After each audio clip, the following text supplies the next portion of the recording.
How do these things work, and what happens to you when you enter them? That is a question I can't completely answer, but I ran some tests to help us understand a little bit about this crazy place and its crazy residents. This is Dark Bramble from the 2019 video game Outer Wilds, and in a solar system full of unusual locations, it is, without a doubt, the strangest of them all. As well as looking unlike the more traditional and even untraditional planets in the game, it doesn't behave like anywhere else you visit on your journey. And with Outer Wilds needing you to have some understanding of how to navigate this mysterious location to reach its amazing ending, players can't exactly avoid heading to what is the most distant celestial body in the game's solar system. If you haven't completed Outer Wilds yet, you can avoid spoilers by stopping this video now and coming back when you have. This video won't ruin the ending of the game, but I am going to be showing what locations are inside Dark Bramble and, crucially, how to reach them without dying. The game works best by avoiding spoilers, so subscribe and come back later when you are a Dark Bramble boss. For the rest of you, let's make sure we're on the same page with some exposition. Dark Bramble isn't a planet, but it is where a planet used to be. Those ice fragments at the extremities of the roots are what remains of the planet, as well as some shards you can find on the Atl Rock and on Giant's Deep. The seed that you find on the crater on Timber Half shows what happened to this ice planet when the bramble first took root, eventually breaking apart the planet from the inside and forming these weird glowing holes at the centre of the vines. Heading into the white holes, which I'm going to call portals in this video, is how you navigate through Dark Bramble. But there are two annoyances with these portals. Annoyance number one, and the reason why anyone who hasn't completed the game might still be watching, are these massive Wait, why is there a bleep? I just said massive fishes. Shame on you for assuming the worst, because much like Tech Titan Gosan, these poor souls are disabled. As you find out on Ember Twin, they rely on hearing because they are blind, so you can't make noise around them, else they turn from massive fishes to massive fishes who try to eat you. That bleep was necessary. Annoyance number two is that you have to deal with this weird fog when entering a portal, which masks a game loading a different area of the pocket dimensions that each seed contains. There's already a video on YouTube by Zen42 that delves into how and where these physically are in relation to Timber Half, so check that video out if you're curious. But suffice to say, you're not simply entering the same cloudy sphere when you enter a portal. And all of this preamble leads me back to the question that started this whole video: how do these things work and what happens to you when you enter them? Now, why did I wonder this in the first place? Well, whenever the question of how to get past the anglerfish guarding the entrance of this red seed comes up, and it comes up a lot, the answers I generally see tell the player to not touch the controls because your trajectory is set, and to a lesser extent to not touch the controls because your speed is set. Now, one of these statements is not true, because your speed very much is not set, but it is significantly reduced. The question I wondered is, what set amount is it reduced by? That's right, this is not a trivia video, but a maths video. Surprise! But I mean, obviously I'll be dropping in trivia because I just can't help myself. Take a look at the rest of the channel for evidence of that. It's exclusively videos about Outer Wilds, so subscribe if you also love this game and aren't one of the awesome people who already have. Back to the point at hand. I'm no PC gamer, and although I do have an old PC and a copy of the game, I didn't try geeking out by reading through the source code to find out the value of what the speed is reduced by, because where is the fun in that? No, instead I geeked out by flying through the solar system, dying repeatedly, and doing some maths. Feldspar would be equally impressed and disappointed in me. I'm no mathematician, so I take no offense if someone in the comments checks my work, but here is the theory. 1. We can see our speed when we're in space relative to the object that we select. 2. We lose that speed gauge when we're in Dark Bramble, but we can see the distance to the red seed if we mark the vessel on our ship log. 3. Because of high school physics, we know that we can find out our speed by dividing the distance to the red seed by the time it takes to reach it. And 4. By calculating the speed and comparing it to our entry speed, we can, I believe, figure out how much these portals slow you down by. Finally, we're going to enter Dark Bramble from this portal that we see on the sunward facing side of this not planet, which means we have a constant point of reference. So we can see with the vessel mark that is roughly 3 kilometers from the first portal's entry point. For consistency and convenience, I'm going to mark the end line at the point where the red light switches from a dot, and we can see the outline of the seed. which is, wouldn't you know, 2 kilometers, so that gives us a 1 kilometer run to time and figure out our speed decrease. So let's start experiment number 1, 100 meters per second.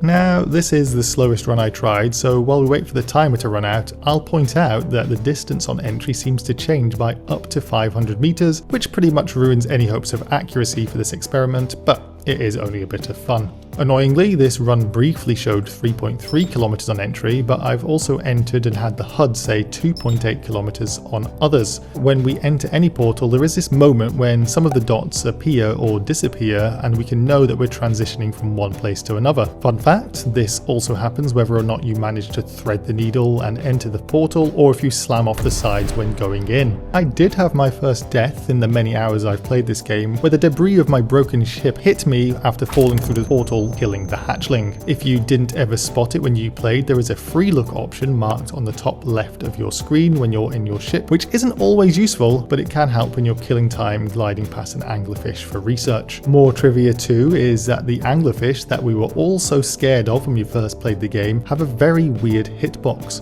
Touching their balls doesn't seem to alert them of your presence. I should probably phrase that better. And I also found out in a later test that doesn't make the cut, that neither does touching their teeth. But also, and look for this on each run, the anglerfish we go past seems to mess up the ship's screen with something like TV static in the lighting. Maybe it's to do with their dangly light, I have no idea, but if you know, tell us in the comments. The final, but probably most interesting thing I learned is that you can placate an anglerfish if it detects your ship, but not you. Here, it swallowed my spaceship, and it, much like the girls in my high school years, has no interest in me, no matter how much I try. And at last we see the outline of a seed to give us 1 minute 51 seconds. Wow, that is slow.